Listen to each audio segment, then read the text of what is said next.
salah satu atau alternatif makanan yang bisa mencegah stunting. Oke, bagaimana? Sepele, di mana-mana banyak. Cuma telur aja ya. Telur aja. Telur ayam ya. Telur ayam. Baik ayam negeri ataupun ayam kampung ya. Gitu. Sepele tapi orang tidak tahu itu.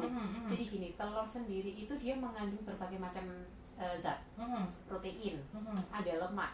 Terus dia ada vitamin A, ada vitamin D, vitamin E, B12, folat, dan riboflavin.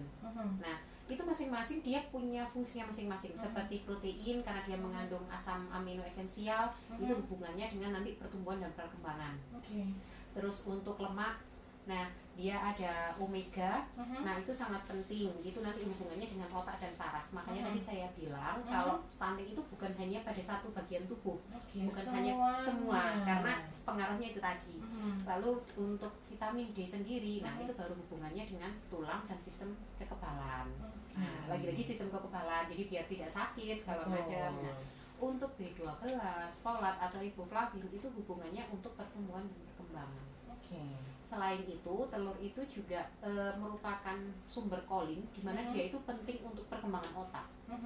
Itu karena yaitu tadi nanti pengaruhnya adalah kan tadi saya jelaskan salah satu dampaknya dari stunting itu kan bisa untuk penurunan produktivitas ya. Betul. Atau penurunan pembelajaran karena untuk asupan di otak sendiri kurang, nah itu sangat pengaruh. Jadi kayak susah nangkep gitu. Betul. Ya kalau pelajaran juga. Betul, ya sekali. Bisa jadi begitu. Dan kuning telur sendiri itu tanpa banyak orang yang tahu bahwa dia salah satu sumber untuk meningkatkan hemoglobin untuk anak yang di atas 6 bulan.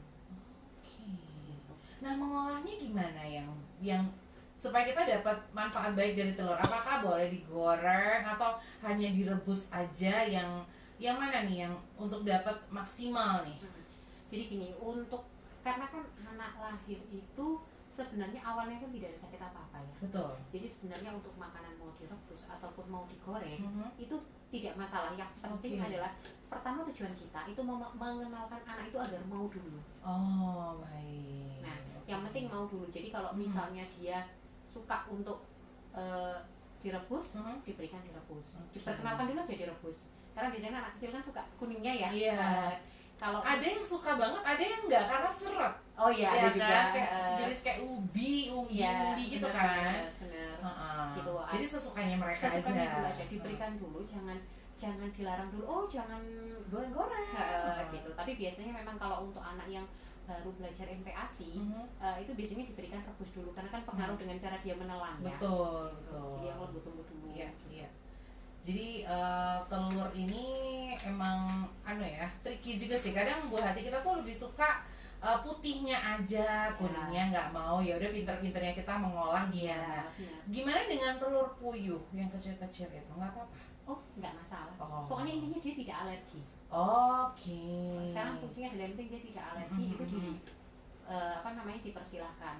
Cuman yang kita gaungkan kan selama ini adalah dia telur ayam. Karena kan beli dimanapun gampang gitu. Dan ini ada himbauan juga ya, berikan minimal 1 butir telur setiap hari sebagai salah satu upaya untuk mencegah stunting ya Mbak ya. 1 hari 1 boleh ya. Karena masing-masing anak itu kayak misalnya 6-11 bulan kita berikan 1 butir telur ya. Kebutuhan mereka itu kan proteinnya 15 gram. Tapi ketika kita berikan 1 butir telur itu sudah memenuhi 82%. Jadi udah aman ya, udah nggak usah pusing-pusing lagi ya. Tapi selain telur sebenarnya apa yang untuk asupan yang memang ya palingnya di usia MPASI lah ya, menjelang 1 tahun sampai 2 tahun tuh yang kalau menurut Mbak Glody tuh yang harus banyak diasup sama anak-anak? Ikan. Ikan. Gitu. Karena kandungannya kan dia ya juga ada proteinnya, juga ada lemaknya, seperti itu. Jadi kandungannya hampir sama gitu. Sebenarnya sama aja kayak telur, ikan, ayam, cuman yaitu kita mencari bahan makanan alternatif yang paling mudah. Belanjanya juga bisa jam berapapun ya. Kalau telur ya. Kalau ikan kan suka hanya pagi aja ada. Gitu. Dan yang terutama yang penting anak-anak mau. Nah, yang susah. Yang anak-anak mau. Jadi jangan sampai terlambat intinya itu ya. Reminder dari Mbak Glody. Kita ke